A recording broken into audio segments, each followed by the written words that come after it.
Hello everyone, welcome to educational hub YouTube channel. तो दोस्तों आज की वीडियो में बात करने वाले हैं हम एलिजिबिलिटी क्राइटेरिया को लेकर। दोस्तों मैंने एक वीडियो बनाई है कल, जिसके अंदर बताया है कि दिल्ली में एक कैंडिडेट थी, फीमेल कैंडिडेट थी, जिन्होंने टीजीटी संस्कृत के लिए अप्लाई किया था, पर उनके पास स्पेशल एजुकेशन की डिग्री थी बीएड की, तो बोर्ड ने लेने से मना कर दिया। बोर्ड ने कहा कि जिस पोस्ट के लिए आपने अप्लाई किया है ये उस पोस्ट की एलिजिबिलिटी को पूरा नहीं करती है। तो उसके लिए साफ तौर पे एक वीडियो मैंने बना दी थी कि भाई अब बीएड स्पेशल वाले जनरल टीजीटी नहीं बन सकते। अब यहाँ पर एक पुरानी वीडियो ही मैंने बनाई थी जिसके अंदर कैट का ऑर्डर था कि भाई जो बीएड स्पेशल वाले हैं वो बीएड जनरल की जितनी भी वैकेंसी आती है, TGT, SST, TGT, math, science जो भी आती है उसके लिए एलिजिबल होंगे।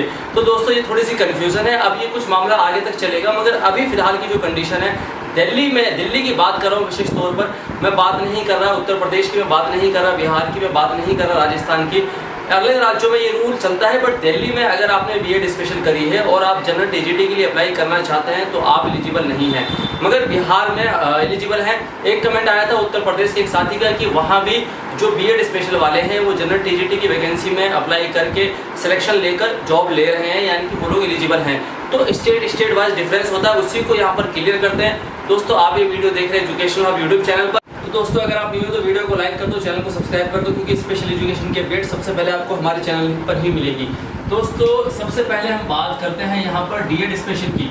तो डीएड स्पेशल जो है वो जनरल पीआरटी की वैकेंसी आती है, चाहे वो कहीं भी आए, चाहे वो केंद्रीय विद्यालय में आए, चाहे वो एमसीडी में आए, चाहे वो डीओई में आए, चाहे वो रीड के अंतर्गत राजस्थान में आए, चाहे वो बिहार में आए। तो दोस्तों जिन लोगों ने डिप्लोमा कर रखा है स्पेशल एजुकेशन को, जनरल प्राइमरी टीचर की वैकेंसी, पीआरटी की वैकेंसी किसी भी डिपार्टमेंट में आती है या किसी भी स्टेट में आती है, उसमें मैक्सिमम एलिजिबल होते हैं। अभी फिलहाल चंडीगढ़ की जो वैकेंसी आई थी उसके अंदर ये एलिजिबिलिटी क्राइटेरिया नहीं दिया था कि स्पेशल एजुकेटर अप्लाई कर सकते हैं, मगर मैंने वीडियो बनाई थी कि स्पेशल एजुकेटर जिन लोगों ने 12th के बाद डीएड स्पेशल एजुकेशन का रखा है वो अप्लाई जरूर करें। तो ये बात क्लियर हो गई कि भाई डीएड वाले, जो डीएड स्पेशल वाले हैं वो हर जगह पीआरटी की वैकेंसी में एलिजिबल होते हैं और होते रहेंगे, क्योंकि अभी तक ऐसा कोई रूल आया नहीं है। जिन लोगों ने स्पेशल एजुकेशन में डिप्लोमा कर रखा है वो लोग एलिजिबल हैं। अब यहाँ पर डिप्लोमा की बात खत्म, डिप्लोमा वाले डीएड स्पेशल की जो वैकेंसी आती है उसमें भी एलिजिबल है, और जो भी पीआरटी की वैकेंसी आती है उसमें भी एलिजिबल है। डीएड की बात खत्म। अब बात कर लेते हैं फटाफट से यहाँ पर बीएड स्पेशल एजुकेशन की।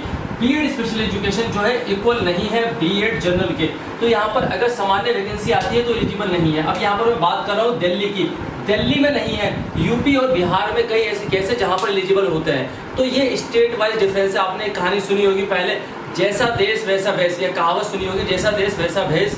अब वैसे ही इंडिया की बात करते हैं कि जैसा राज्य वैसा नियम।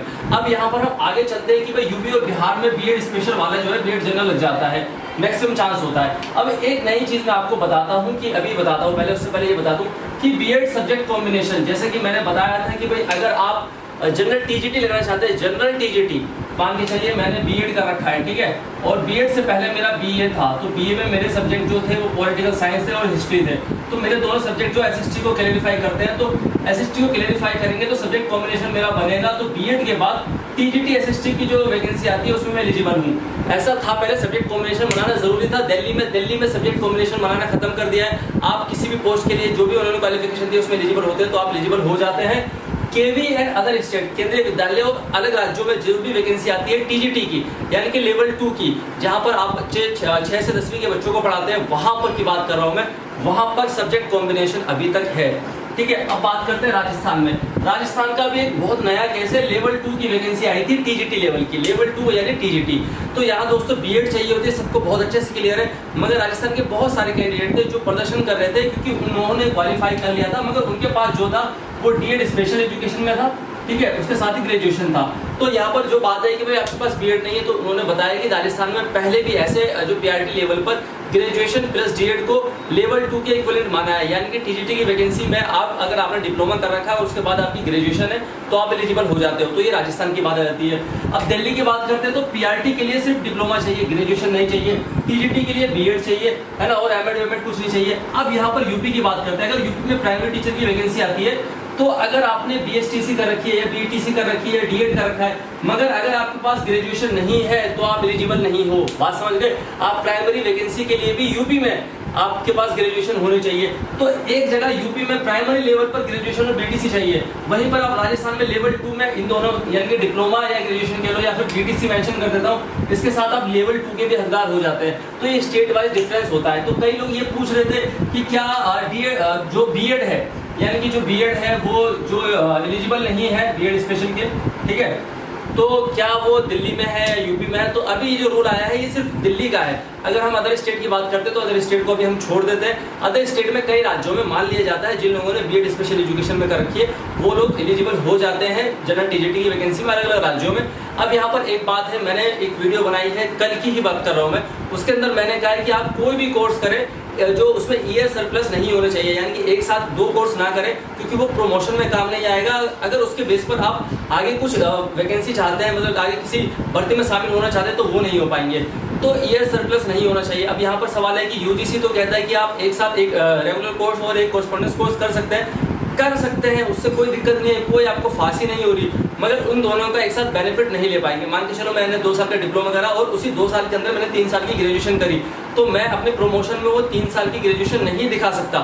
मैं कहीं पर ग्रेजुएशन अलग दिखाऊंगा। अगर मुझे नोएडा की एमएनसी में काम करना है तो ग्रेजुएशन बेस पे काम करूंगा।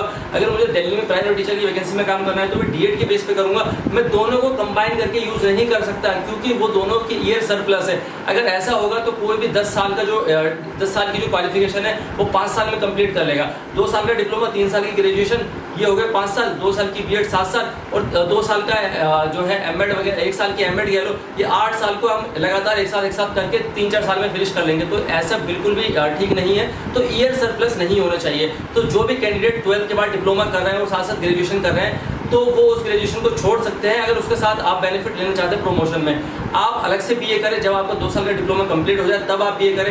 ये लोग जो लोग ग्रेजुएशन कर रहे हैं वो साथ ही साथ डिप्लोमा कोर्स करना शुरू कर देते हैं, तो उनका भी उस ग्रेजुएशन का कोई फायदा नहीं होने वाला है। ग्रेजुएशन का फायदा, डिप्लोमा का फायदा तब होगा जब आप फील्ड अलग जाएंगे। जैसे कि मान के चलो मैंने अपने डिप्लोमा के दौरान ग्रेजुएशन कर ली, तो वो ग्रेजुएशन मेरी डिप्लोमा में काम नहीं आएगी। उस ग्रेजुएशन के बेस पे मैंने post graduate diploma in journalism में कर लिया, तो पीजी कर लिया जर्नलिज्म में, तो मैं अब एक तरह से जर्नलिस्ट अलग बन जाऊंगा या फिर प्राइवेट टीचर अलग बन जाऊंगा। मैं दोनों को जो साथ में हुई है उसको एक साथ यूज नहीं कर पाऊंगा, ठीक है। अब यहाँ पर बात करते हैं डीएड स्पेशल जो है, अगर उसके बाद ग्रेजुएशन करी आपने, ठीक है, डीएड स्पेशल के बाद ग्रेजुएशन करी या फिर ग्रेजुएशन करी फिर डीएड करा फिर बीएड करी, जो भी है, तो उसके बाद अगर आपने बीएड जनरल करी है तो आप बीएड स्पेशल के इक्विवेलेंट हो जाते हैं। ये सिर्फ दिल्ली में है, ये सिर्फ दिल्ली में है कि भाई डीएड स्पेशल के बाद बीएड जनरल करने के बाद आप बीएड स्पेशल के इक्विवेलेंट हो जाते हैं। ये सिर्फ दिल्ली में है। अगर हम अदर स्टेट की बात करते हैं तो डीएड स्पेशल के बाद अगर आपको टीजीटी स्पेशल एजुकेशन टीचर ही बनना है, टीजीटी स्पेशल बनना है, तो आपको बीएड स्पेशल चाहिए होगी।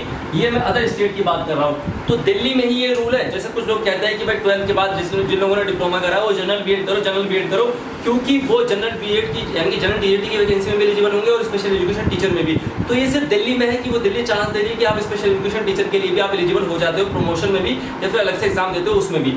अब यहाँ पर बात आती है कि अदर स्टेट की बात करते हैं तो अदर स्टेट में ऐसा नहीं है। अदर स्टेट में अगर मैं मान के चलो मैं यूपी में काम कर रहा हूँ, मेरे पास डीएड स्पेशल एजुकेशन है और मैं टीजीटी लेवल पर प्रमोशन चाहता हूँ यानी कि माध्यमिक स्तर पर प्रमोशन चाहता हूँ, तो मुझे बीएड स्पेशल की डिग्री ही दिखानी पड़ेगी। या फिर मैं प्रमोशन नहीं चाहता, मैं अलग से एग्जाम क्वालिफाई करना चाहता हूँ, तो यूपी की जो वैकेंसी आती है तो उसके बाद मेरे पास डिप्लोमा अगर है, ग्रेजुएशन है, तो उसके बाद भी बीएड स्पेशल होना चाहिए। वहाँ पर बीएड जनरल से आप टीजीटी या माध्यमिक स्तर पर जो है शिक्षक नहीं लग पाएंगे। तो दोस्तों ये अलग अलग राज्य अलग अलग रूल, इसके लिए मैंने वीडियो बनाई है। सारी देख रहे हो कितनी मतलब बहुत टाइम लिया, कई सारी मैंने टीचर से बात करी, तो ये ऐसी बारीकी जो जानकारी आपको हमारे चैनल एजुकेशन पर मिलेगी। तो चैनल को सब्सक्राइब कर दो, वीडियो को लाइक कर दो। Thank you all of you, keep watching, keep learning, keep supporting education of YouTube channel.